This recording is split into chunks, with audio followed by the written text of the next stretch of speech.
Good morning to all of you. Today we are going to learn about vicarious liability in the law of torts. First of all, you should know what is vicarious. Vicarious means an act done for the other. You are doing some act on behalf of the other, for the sake of other. So because of the relationship, right? So this is dependent on the legal maxims. Most important legal maxims, qui facit per alium, facit per se. That means he who does the act through another is deemed to have done the act by himself. That means even though you get the act done through some others, you are supposed to have done that act. Second is respondent superior. That means let the superior or the higher person pay the compensation, be responsible for the compensation for the guilt. Basing on these two maxims, vicarious liability is mentioned in the law of torts. So please remember these two maxims. Why must? So relationship. Now you have to understand the relationship. Master servant. So master, he has got control over the servant. Servant is the person who acts upon the orders of the magistrate, who will not work independently. Of course, there are some independent servants also. We will come to that aspect later because time is very short. I have to complete it within 5 minutes. Master servant, principal agent. So, for example, this State Bank of India, its principal office, principal is located at some Delhi. His agent or his employees, right? And third one is partner and partners. So if a partner does some act, the responsibility lies on the other partners, any of them, right? And lastly, the state towards its employees, state towards its officers. So state is also liable. So when it comes to the state, we will discuss. It will be done separately. Why this is necessary? Because some companies, real estate persons, all of these persons are there, or some cloth merchants will be there. So they will be employing some people as their servants or employees and ask them to go and do some work. So if they do any mischief, the other person, he is thinking that this man is a representative of the particular company. So believing this company, he is paying money, he is giving dues or something. So if he suffers any damage, this company should be held liable. So this is normally we are under the impression that if you do some tort, you are responsible. But now if even though you do not do the tort, then for the sake of somebody, you are held liable. Because what? Because of the relationship between the master servant, principal agent, partner and state its employees. This is the most important point you have to learn. So today we'll discuss only two cases. Very important cases. This is also in the course of employment. If an employee does the act in the course of employment, this will be definitely attracting. If it is in the course of employment, definitely the owner is also liable. The employer is liable. So very famous cases, two famous cases. Number one is Lloyd versus Grace Smith and Co. 1912. Lloyd, she's a lady. Lloyd versus Grace Smith and Co. So Grace Smith and Co. is a well-reputed real estate company.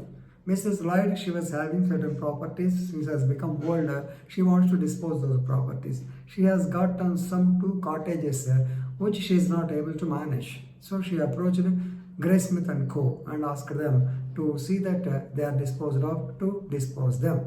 Right? Okay. Grace Smith Co. and ready to accept, and they sent their manager or their clerk to the house of Lloyd. So he came there, he has told some beautiful words and he made her sign on certain papers saying that they are some sale papers like that.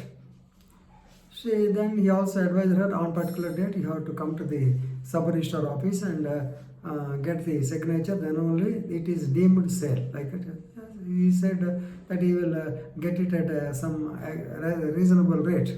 So she was waiting for that. Ultimately, after some days passed, so once again she went to the company, and to her surprise, she was shocked to learn that the employee has already disposed them off. What he has done, the mischief he has done is he has taken signature on her as though she has gifted those properties to him. No, she filed a case against Grace Smith and Co. They said, we are not responsible. She has come to your house, our defenses were there, but they did not agree. The House of Lords, they clearly stated that since this man has done the so-called mischievous act during the course of employment and a lot of legal injury, legal damage was done to her, so you are liable to pay compensation. Actually, the company did not do any mistake. Only their clerk has done the mistake for which they are held liable. This is what is called vicarious liability. Second case, State Bank of India versus Shyama Devi, 1978. So this is an appeal case. Since there is appeal coming for appeal, we are now calling it as SBI versus Shyama Devi. Actually, Shyama Devi is the one who filed the case. So Shyama Devi and Kapil Dev Shukla, he is an employee in State Bank of India. Both of them were supposedly good friends. So she believed him totally. She used to give him some money. He used to deposit in her account and he used to draw some money, give it back to her. He used to take the check and cash the same, give the money. Like that, the transactions are going. But please remember, she did not go to the bank.